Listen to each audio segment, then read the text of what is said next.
welcome back to another GoGo Rental Discover. Today we are back at Sharks Cove. This is going to be kind of like a part 2 for a Discover video that we've already done. I actually just got out of the water, but today we're going to take you guys on a little snorkel tour. We're going to go in here at Sharks Cove. We're going to snorkel all the way down to 3 Tables, the next beach over. We're going to show you what's out there and some of my favorite places to go. But the first thing we're going to talk about is parking. As you can see today, the parking lot is just kind of starting to get full up. This is about half full here at Sharks Cove. When it's really full, you're gonna see that everyone's gonna be parked along the side of the road here. Okay, so right now it's about 11 o'clock in the morning. If you rolled up here right now, you'd be able to find parking along the side of the road or a lucky spot like this gentleman behind me, and you'd pretty much be fine. But if you want the very best primo parking, you really want to get here before 8 a.m. That's when a lot of the scuba divers are going to be going out there, and it's kind of like the sweet spot in the morning for beating the crowds, but also still having the sun in the sky so you can actually see what's going on. If you're getting here at like noon or 1 o'clock or 2 o'clock in the afternoon, the place is pretty much just going to be packed, and you're going to have a really hard time finding parking anywhere near here. So we did touch on this a little bit in our last video, but you basically have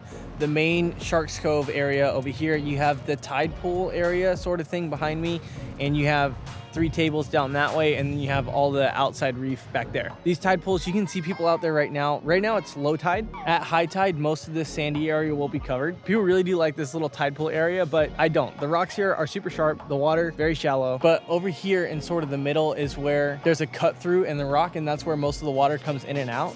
At high tide with big waves, that area can be a little bit dangerous, but that's also where the water gets deepest, and so that's where a lot of people seem to hang out. Now, the actual beach at Sharks Cove isn't much of a beach at all. It's basically just all the rocks and pebbles gathered up along the side of the cove. But over here on the other side of the showers, there is actually kind of a nice beach. Decently sandy. There's even some grass in the back there. There's a little bit of palm tree shade. And this can actually be a pretty decent beach to like hang out. The only downside here is if you're stuck here at this beach, you're pretty much stuck on the beach because getting to the water is a bit of a mission through all of these rocks. And if you want to go to the cove, it's all the way over there. So while this is like a really nice beach to kind of hang out at, if you're hanging out here, it's probably because you're with a group and you're the only person who doesn't swim. It's not really a great beach for getting in and out of the water unless you're going to be in and out of these tide pools over here. Okay, so a lot of people will say that Sharks Cove is sort of a beginner spot for snorkeling.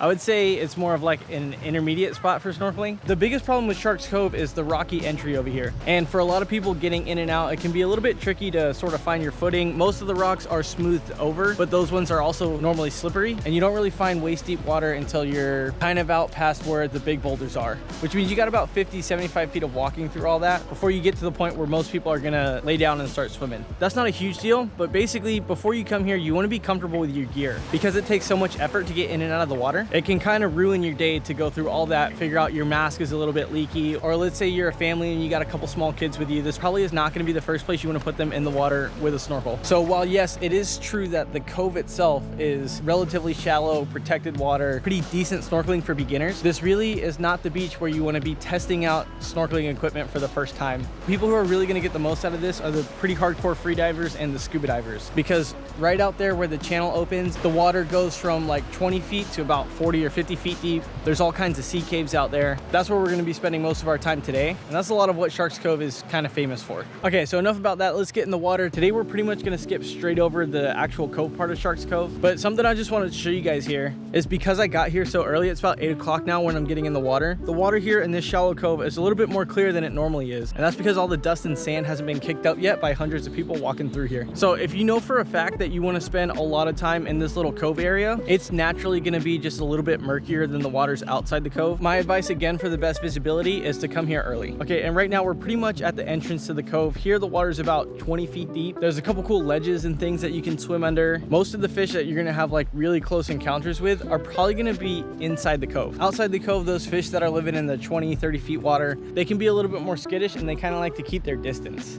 Okay, so the first thing we're gonna do is hook around to the right. This is where I think most of your free divers and scuba divers are gonna be hanging out. A lot of the most popular underwater caves are going to be over in this area. There's normally turtles hanging out in this area, all the same kind of fish that you'll find inside the cove, just more spread out. And if you're hanging out by the sea cliffs, it can be a little bit whitewashy. If you're farther off the cliffs, you don't feel the waves as much. And pretty much this whole area is kind of like 20 to 50 feet-ish. Some areas are a little bit shallow, some areas are a little bit deeper. This is where you'll also probably find find the Aloha rocks. You're not supposed to be doing that kind of stuff, but I guess it's cute. So anyways, that's pretty much the gist of what you're gonna find over here. Just remember to be careful if you're gonna be poking around inside these caves. I wouldn't really advise it unless you have someone who knows the caves that can kind of show you around. But I know some of you guys are pretty hardcore, so you know, just don't do nothing stupid. Okay, so between the main cove area and this area over here to the right, you can pretty much keep yourself occupied for several hours. If you're the kind of person who likes to only be in the water for like maybe a couple hours at a time, then you're probably gonna want to commit to either staying inside the cove or staying just outside the cove. But we are gonna leave Sharks Cove. We're gonna go down past the fire station all the way over to the next beach, which in my opinion is a little bit more beginner friendly. We're gonna show you sort of what it's like to do that drift dive down there. Okay, so here's the deal. Today I'm drifting from Sharks Cove all the way down to Three Tables because I want to be able to show you guys some of the cool spots that I like to go to while I'm out here. But for most people, I would not recommend drifting from one beach to the other. And that's because pretty much once you get started, you have to commit to it. There's no real way to get out of the water. If it's your first time here and you've never been to the beach where you're hopping out at, it can be a little tricky to find the best spot to get out of the water. The other part is time. I got in the water at 8 o'clock. I got out of the water around 11. So that's about 3 hours and I was moving pretty fast. And if you're just poking around exploring this place for the first time, you really want to give yourself the time to sort of relax and really take in what you're seeing. So I would say either commit to Sharks Cove or Three Tables. Drifting between the two,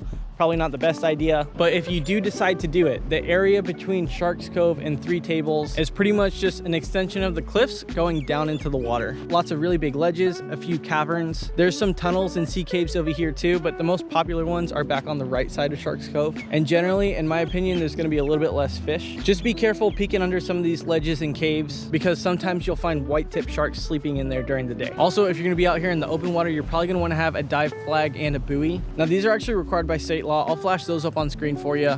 But pretty much because Sharks Cove all the way down to Waimea Bay is a big marine reserve, you will see a lot of people out here without dive flags or buoys. Okay, so between Sharks Cove and Three Tables is the place where I would recommend families with small kids, mixed parties of people who like, some people can swim, some people can't swim. Or if you're just the kind of person who's like maybe half in the water, half on the beach, Three Tables is probably gonna be the place you wanna go because Three Tables has a much nicer beach and the beach is right on the water. There's no big sharp rock separating it. And for the most part, the sea life is pretty much just as good. The water on the inside of Three Tables is going to be significantly shallower than the water at Sharks Cove, but the advantage to that, if you're not a diver, the fish are going to be much closer to you. You just want to make sure you stay away from the areas where it's too shallow, that way you don't get scraped up on the rocks. You also want to do your best to avoid standing up and walking around. That way you're not harming any of the sea life on the ground. Now here at Three Tables, the majority of the sea life that you're probably going to want to see is going to be either here on the inside or just around the tables, but also between Sharks Cove and Three Tables. Three Tables is going to be sort of the first beach to develop waves as the surf starts to pick up. And because it is so shallow, it's much easier for those waves to slam you around into the rocks. So if you're going to be snorkeling around here, do yourself a favor, wait a couple minutes on the shoreline and just see if any big sets roll in. And I recommend getting in the water farther to the left where the cliffs are, because that's where it's going to be a little bit deeper and the waves won't be knocking you around as much. If you feel like venturing out to the other side of the tables, the waters out there are kind of like a really big flat shelf that gradually gets deeper the farther you get out. But basically the area right here around the tables is probably the most dangerous because that's where the waves are going to be breaking the most often, and there's just a lot of rocks out there that you can get knocked into. The parking lot at Three Tables is a lot smaller than the parking lot at Sharks Cove, so it will tend to fill up quicker. If you want to park right at the beach, you definitely want to get here like before 8 a.m.